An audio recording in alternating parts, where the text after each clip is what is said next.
Dios les bendiga a todos. Queremos darle la bienvenida en este momento. Gracias por estar allí al pendiente para escuchar la palabra de Dios. Y quiero invitarles a ir a sus Biblias, al libro de Apocalipsis capítulo 2. Apocalipsis capítulo 2. Y vamos a estar leyendo desde el versículo 1 hasta el versículo 5. Dice la Biblia en el libro de Apocalipsis capítulo 2, versículo 1, escribe al ángel de la iglesia en Éfeso, el que tiene las 7 estrellas en su diestra, el que anda en medio de los 7 candeleros de oro, dice esto: yo conozco tus obras y tu arduo trabajo y paciencia, y que no puedes soportar a los malos, y has probado a los que se dicen ser apóstoles y no lo son, y los has hallado mentirosos. Y has sufrido y has tenido paciencia y has trabajado arduamente por amor de mi nombre y no has desmayado. Pero tengo contra ti que has dejado tu primer amor. Recuerda por tanto de dónde has caído y arrepiéntete y haz las primeras obras. Pues si no, vendré pronto a ti y quitaré tu candelero de tu lugar, si no te hubieres arrepentido. Con la ayuda de nuestro buen Dios, mi deseo es poder comenzar una serie titulada El Señor nos conoce. El Señor nos conoce. ¿Por qué la hemos titulado así? Porque en el versículo 2 dice: yo conozco tus obras. Quiere decir, Dios sabe lo que nosotros hacemos. Es una serie de 7 lecciones para que podamos entender muchas cosas en la vida de las iglesias, pero también en las vidas de cada uno de nosotros. Déjeme y le explico lo que está ocurriendo aquí en el libro de Apocalipsis. El libro de Apocalipsis es una carta enviada a 7 iglesias cristianas, dirigida directamente a la provincia romana de Asia. Usted puede constatar eso en el capítulo 1, en el versículo 11. Dice que decía: yo soy el alfa y la omega, el primero y el último. Escribe en un libro lo que ves y envíalo a las 7 iglesias que están en Asia: a Éfeso, Esmirna, Pérgamo, Tiatira, Sardis, Filadelfia, y Laodicea. Vemos claramente que fue una carta dirigida a 7 iglesias en Asia. Estas cartas contienen un mensaje breve para cada una de estas congregaciones. Esta es una carta que evidentemente viene de parte del Señor Jesucristo. Estas cartas son dirigidas a las necesidades de estas congregaciones contemporáneas con el apóstol Juan, pero también son aplicables a cualquier iglesia en cualquier tiempo. Pero es interesante, hermanos, que Dios se interesa por sus iglesias. Dios se interesa por las congregaciones. Estas cartas responden a muchas preguntas, varias preguntas. Responden sobre santidad, responden sobre obediencia, responden a la necesidad de dar frutos. Pero ¿por qué Dios escribió a Juan y le dijo: escribe en un libro, escríbete una carta y llévalas a estas 7 iglesias? Porque quiero que ellas entiendan ciertas cosas, porque quiero que ellas aprendan de sus necesidades, cómo yo puedo suplirlas. Pero ¿por qué Dios se interesa por eso? ¿Sabe? Porque la palabra de Dios nos enseña que Él es el Señor de la iglesia. Cristo es el dueño y fundador de la iglesia. Dice en el libro de Mateo 16, 18: y yo mismo edificaré mi iglesia, y las puertas del Hades no prevalecerán contra ella. La Biblia también nos enseña, entendiendo la importancia y la necesidad que podemos ver del por qué Cristo quería comunicarse con las iglesias. Dice en el libro de Hechos capítulo 20, en el versículo 28: por tanto, mirad por vosotros y por todo el rebaño en el que el Espíritu Santo os ha puesto por obispos, para apacentar la iglesia del Señor, la cual Él ganó por su propia sangre. La Biblia nos enseña que Cristo comenzó su propia iglesia y que Cristo es el Señor de la iglesia y Él ganó y compró la iglesia con su propia sangre. También nos dice en el libro de Efesios, en el capítulo 1, en el versículo 22, y sometió todas las cosas bajo sus pies y lo dio por cabeza sobre todas las cosas a la iglesia, la cual es su cuerpo, la plenitud de aquel que todo lo llena en todo. La Biblia dice que la iglesia es el cuerpo del Señor y Él es su cabeza. Dice en el mismo libro de Efesios capítulo 3 en el versículo 21, a Él sea la gloria en la iglesia, en Cristo Jesús, por todas las edades, por los siglos de los siglos. Amén. Dice la Biblia que la iglesia debe darle a Cristo la gloria. Por eso, y por otros textos más que por razón del tiempo no puedo ir y buscar, nos damos cuenta de el por qué el Señor Jesucristo se dirigía a estas iglesias, porque es su iglesia. A propósito, Dios está cuidando de nuestra iglesia. Aunque hayan problemas y dificultades, Dios es el dueño, el Señor, la cabeza de la iglesia. Él ganó la iglesia con su propia sangre, así que no tenga temor. La iglesia nunca dejará de existir en este mundo hasta que el Señor venga en las nubes y nos lleve con Él. De lo contrario, ni pandemia, ni gobierno, ni aflicción, ni tribulación, dice la Biblia, ni siquiera las mismas puertas del Hades prevalecerán contra ella. Ahora que entendemos la necesidad y el por qué el Señor Jesucristo enviaba esta carta a estas 7 iglesias, ahora regresamos al libro de Apocalipsis en el capítulo 2 y en el versículo 2 dice: yo conozco tus obras y tu arduo trabajo y paciencia,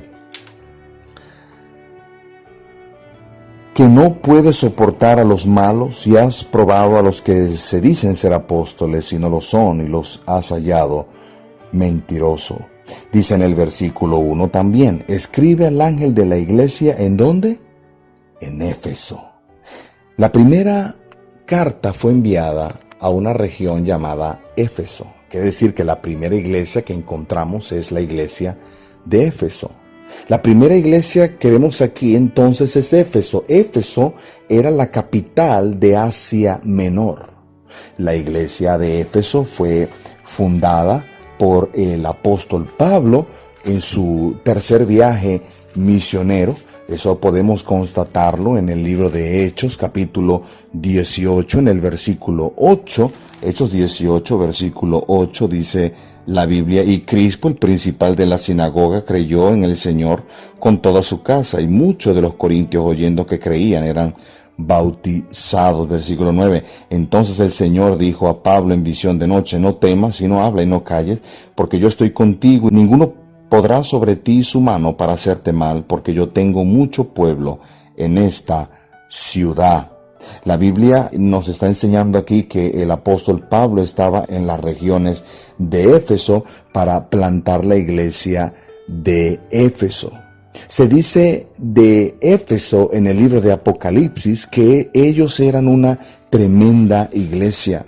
Dice que eran una iglesia que trabajaba, dice que era una iglesia que luchaba contra aquellos que eran falsos maestros. Yo conozco tus obras y tu arduo trabajo y paciencia, y que no puedes soportar a los malos, y has probado a los que se dicen ser apóstoles y no lo son, y los has hallado mentirosos, y has sufrido y has tenido paciencia y has trabajado arduamente por amor de mi nombre, y no has desmayado. Quiere decir que esta era una iglesia trabajadora. Quiere decir que esta era una iglesia diligente. A pesar de las oposiciones, a pesar de los falsos apóstoles, de los nicolaitas, ella era una iglesia esforzada. Pero entonces, ¿qué era lo que le faltaba a la iglesia de Éfeso? ¿Qué era la corrección que el Señor Jesucristo quería hacer a la iglesia de Éfeso? A propósito, Cristo tiene todo el derecho de corregir a su iglesia, de corregir lo que no anda bien. Cristo está aquí para corregir. Cristo elogió las cosas de esta iglesia. Cristo elogió el trabajo, Cristo elogió el esfuerzo, pero también Cristo tuvo que corregir algo en la vida de esta iglesia. ¿Cuál fue el problema? ¿Cuál fue el problema de esta iglesia? Versículo 4. Pero tengo contra ti que has dejado tu primer amor. Tengo contra ti que has dejado tu primer amor. La Biblia nos enseña aquí que dejar el primer amor a Dios no era el primer amor para con los hermanos, no era el primer amor para con las amistades o la familia, era su primer amor para con Dios. Para con Dios. Dejar el primer amor para con Dios es dejar de interesarnos en Dios en tiempo, en lugar, en orden y aún en importancia. Dejar el primer amor es un acto intencionado y no un acto accidental. Cuando se nos pierde nuestro primer amor, no es algo que es un accidente, es un asunto que intencionalmente nos pasa. Quisiera en este momento, antes de entrar en más detalle en nuestra enseñanza en este momento, quisiera preguntarle muy sinceramente, ¿cómo está su primer amor? Pastor, cuando usted me habla del primer amor, ¿a qué se refiere? Me refiero a que recuerdes en este momento cuándo fuiste salvo. ¿Cómo fue ese momento que recibiste a Cristo como tu Salvador personal? ¿Lo recuerdas? Toma un momento y piensa, ¿quién fue quien golpeó tu puerta? ¿Quién fue quien te invitó a la iglesia? ¿Cómo fue que llegaste a la iglesia? ¿Cómo fue que escuchaste el evangelio? ¿Recuerdas ese momento? Sí, recuerdo a ese hermano, recuerdo a esa hermana, cómo me fastidiaba, me venía a buscar temprano y tanto me invitó que por pena decidí ir. Y ese día el pastor predicó, o ese día el hermano tocó mi puerta y me habló de Jesucristo. Yo pude entender, pastor, mi vida no fue igual a partir de ese día. Empecé a leer mi Biblia, empecé a caminar con Dios, empecé a orar, empecé a interesarme por otros, empecé a involucrarme en la iglesia. Mire, pastor, empecé a llegar temprano a ganar almas, llegaba temprano a los servicios. Yo quería que todo estuviera bonito durante el servicio. Me involucré, siendo maestra de escuela dominical, maestro de escuela dominical, me involucré en una ruta. Yo estaba tan contento, me molestaba cuando las personas no obedecían a Dios. A eso me refiero. A eso me refiero, a esa chispa, a ese deseo ardiente. Se le llama primer amor. Por eso yo digo que no hay nada como un nuevo creyente. No hay nada como una hermana, un hermano que está en su primer amor, que está nuevo creyente. Él quiere saber de todo, él quiere estar en todo, él quiere participar en todo.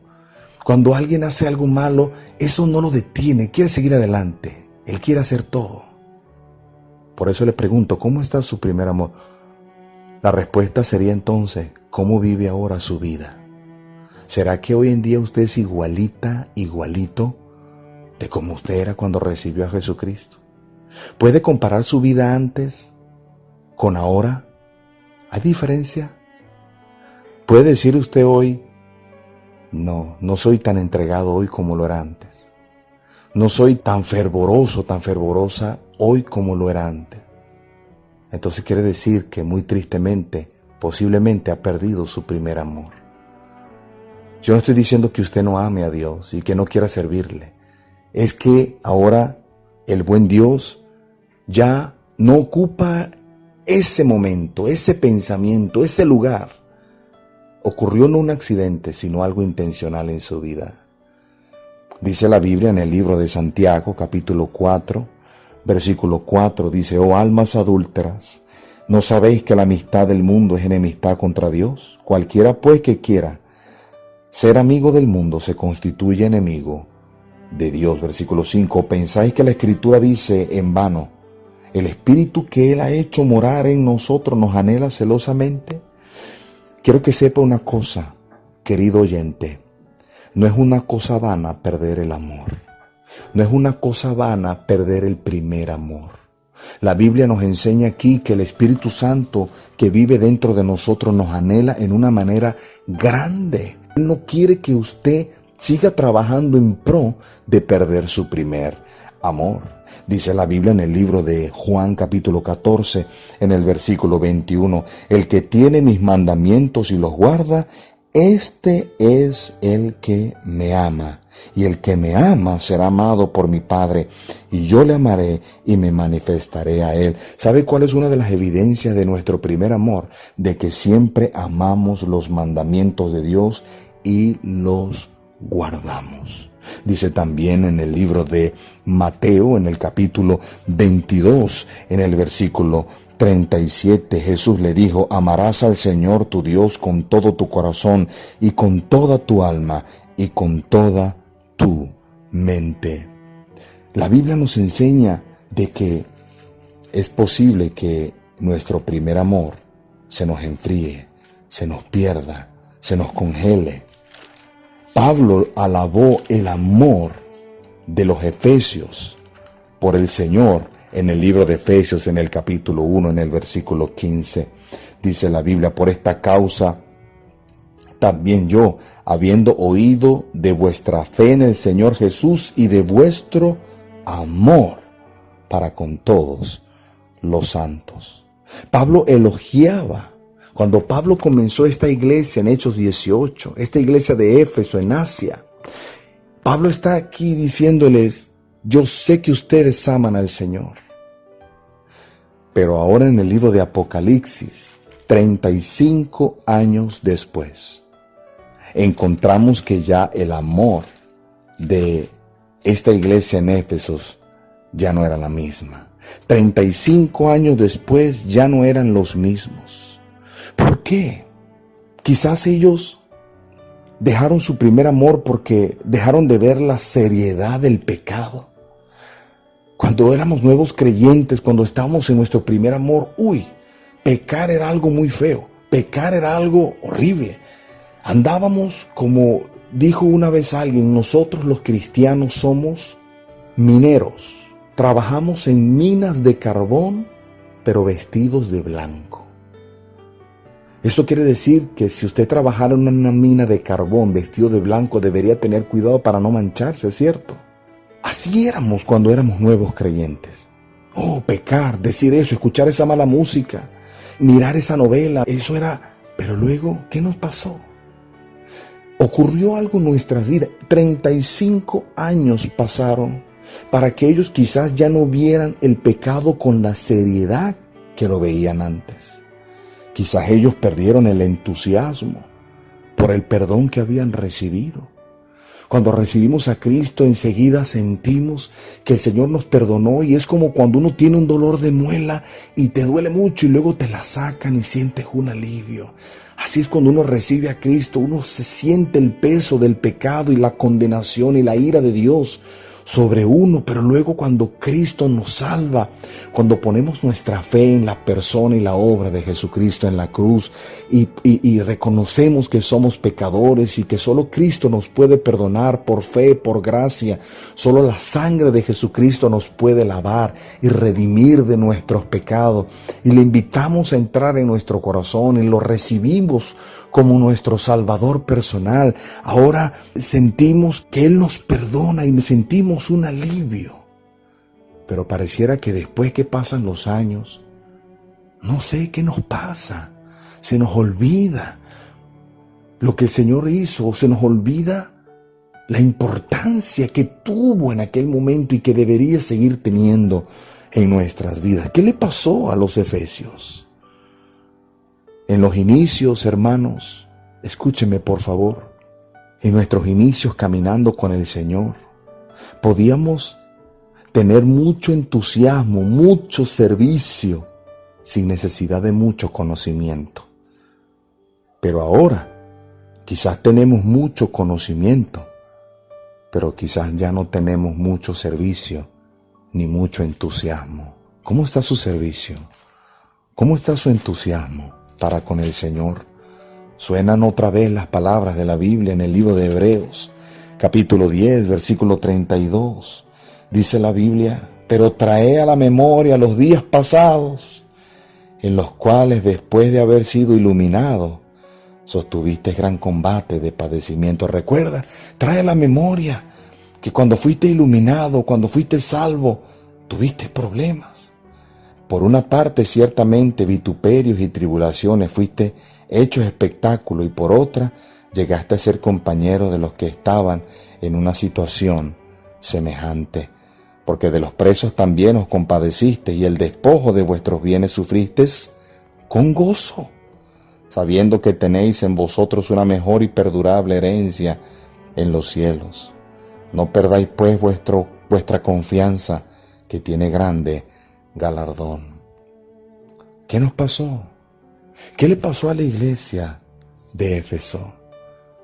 ¿Qué le pasó? Era una iglesia que servía, era una iglesia que estaba activa, echándole ganas, sirviendo aquí, sirviendo allá, pero de repente el Señor tocó la puerta de la vida y el ministerio de esta iglesia y les dijo: mucho conocimiento, pero no hay amor. Y debemos tener mucho cuidado de estar sirviendo al Señor sin amar al Señor, de amar a la obra del Señor, pero no al Señor de la obra. ¿Cómo está su amor? ¿Cómo está nuestro amor por el Señor? Es como si pusiéramos 2 vasos de agua, pero los pusiéramos por la mitad de agua, y usted lanzara una moneda en un vaso. ¿Qué haría la moneda? La moneda, lenta o rápidamente, bajaría hasta el fondo y ahí se depositaría.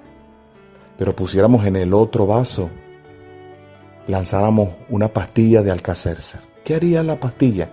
Bajaría hasta el fondo y se mantendría allí.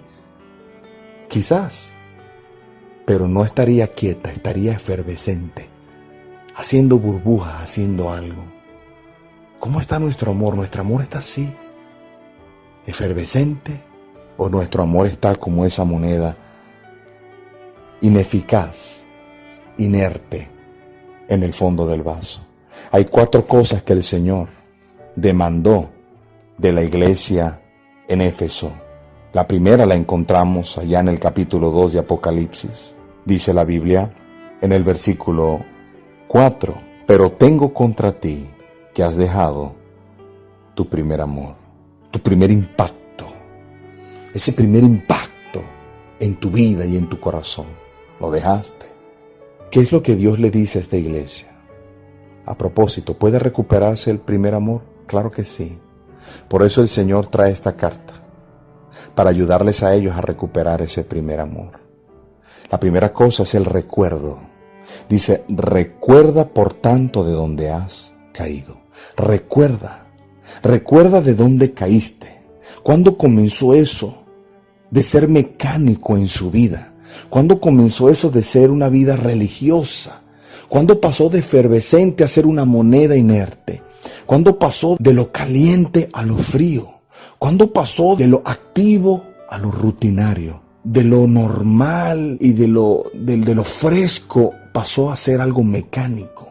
El Señor está diciendo: recuerda dónde caíste. Recuerda dónde fue que te caíste. Recuerda dónde fue donde perdiste ese primer amor. Haga un recuerdo, haga remembranza, haga un recordatorio. Quizás usted dice: sí, pastor, yo recuerdo claramente, fue una hermana de la iglesia, fue un hermano de la iglesia, fue una circunstancia, fue la pérdida de un ser querido, fue la pérdida de mi trabajo, fue que una enfermedad, fue algo que me aconteció y me desanimé y perdí mi primer amor. Yo no justifico esta circunstancia, puedo entenderla, pero nada debería ocupar el primer lugar en tiempo, en orden y también en importancia en la vida de nuestro Señor Jesucristo. ¿Ya recordaste dónde caíste? ¿Qué fue lo que pasó? ¿Por qué dejaste de ser así como cuando eras un nuevo creyente?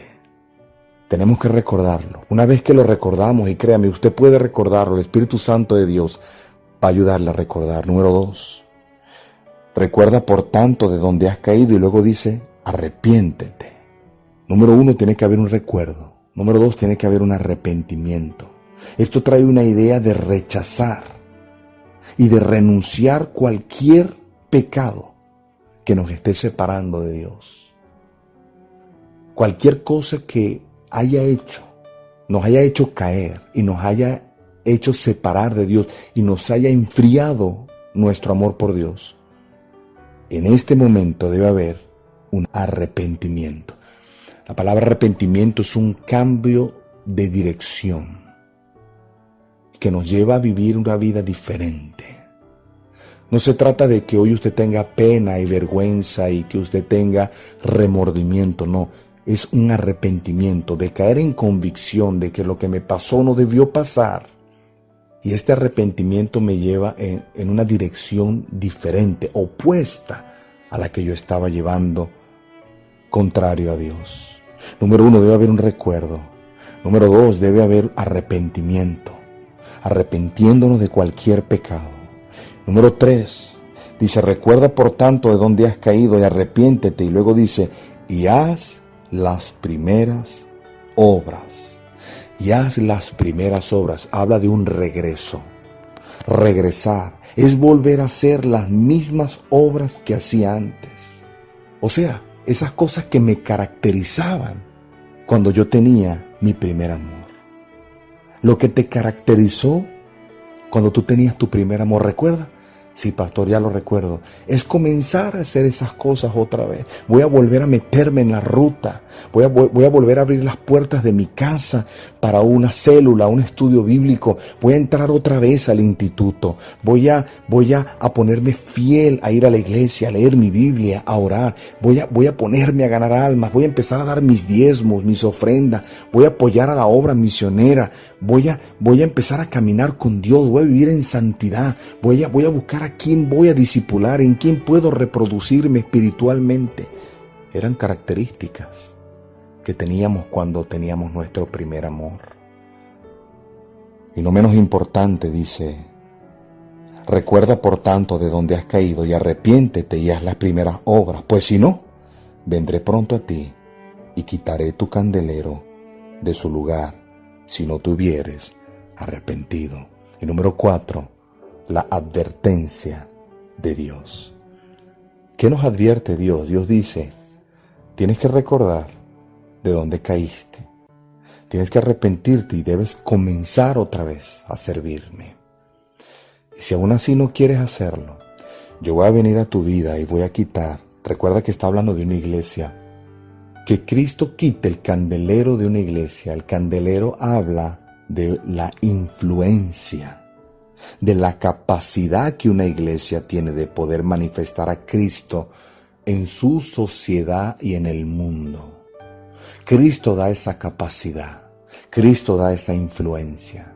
Pero cuando una iglesia no quiere rendirse al Señor y una iglesia quiere abandonar al Señor y vivir como si no tuviera un Señor, un Rey, un amo, el buen Jesús viene y quita su candelero y ahora lo que queda solamente es un lugar de culto. Lo que queda es un lugar de reunión, pero la presencia de Dios ya no estará allí. El poder de Dios ya no estará allí. Es lo mismo que pasa con la vida de un cristiano. Cuando un cristiano pierde su primer amor, deja su primer amor, el mismo consejo y la misma advertencia es para el cristiano.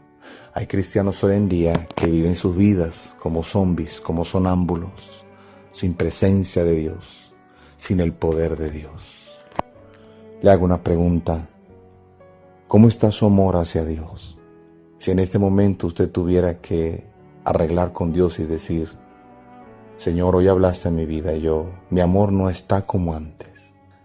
No estoy diciendo que no te amo, Dios, sino que mi amor no es como antes. Mi amor ha cambiado, se enfrió.